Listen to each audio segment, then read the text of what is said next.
കൊല്ലത്ത് നിന്ന് രാജ്കുമാർ കൂടി ചേർന്നു. രാജ്കുമാർ, കൊല്ലത്തെ ഒരു സാഹചര്യം എങ്ങനെയാണ്? കൊല്ലത്ത് തീരദേശ മേഖലയിലൊക്കെ ശക്തമായ കടലാക്രമണം ഉണ്ടാകാറ് പതിവാണ്. ഇത്തവണത്തെ ഒരു അവസ്ഥ എങ്ങനെയാണ് രാജ്കുമാർ? നിലവിൽ കടലാക്രമണത്തിന്റെ ലക്ഷണങ്ങളൊന്നും കാണുന്നില്ല. മത്സ്യബന്ധനത്തിന് പലരും പോയിട്ടില്ല. ചില ആളുകൾ പോയിട്ടുണ്ട്. വലിയ യാനങ്ങൾ കടലിൽ പോയിട്ടുണ്ട്. മുന്നറിയിപ്പ് അവഗണിച്ചാണ് പലരും പോയിരിക്കുന്നത്.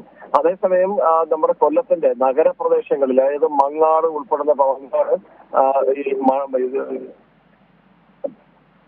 ഹലോ തുടരൂ രാജ്കുമാർ. അതെ, മങ്ങാട്, മരുത്തടി, വേട്ടുതറ, മങ്ങാട് വയലിൽ പ്രദേശം, ചെറുമൂട് തുടങ്ങിയ സ്ഥലങ്ങളിലെല്ലാം ഇപ്പോൾ വെള്ളക്കെട്ടുണ്ട്. അതിൽ ഏറ്റവും ശ്രദ്ധേയമായ ഒരു കാര്യം, ചാത്തന്നൂരിലെ ദേശീയപാതയിൽ കാറുകൾ വരെ മുങ്ങിപ്പോകുന്ന തരത്തിലേക്കാണ് ഇപ്പോൾ വെള്ളക്കെട്ട് രൂപപ്പെട്ടിരിക്കുന്നത്.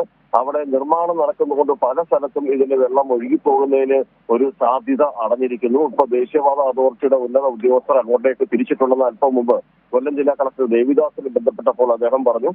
എല്ലാ വില്ലേജ് ഓഫീസർമാരുമായിട്ടും അല്പം മുമ്പ് അദ്ദേഹത്തിന് ഒരു ഓൺലൈൻ മീറ്റിംഗ് ഉണ്ടായിരുന്നു. ആ മീറ്റിംഗിൽ അടിയന്തരമായി ചെയ്യേണ്ട കാര്യങ്ങളെ സംബന്ധിച്ച് ഒരു ജില്ലാ ദുരന്ത നിവാരണ സമിതിയുടെ ചെയർമാൻ എന്ന നിലയിൽ കളക്ടർ അതിന്റെ നിർദ്ദേശം നൽകിയിട്ടുണ്ട്.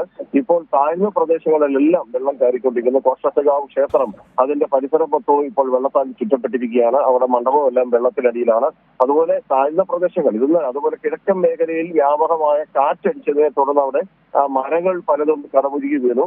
ദേശീയപാതയിൽ ചെറിയ തോതിൽ ഗതാഗത തടസ്സമുണ്ടായെങ്കിൽ ഇപ്പോൾ അത് ആ തടസ്സം നീക്കിയിട്ടുണ്ട്.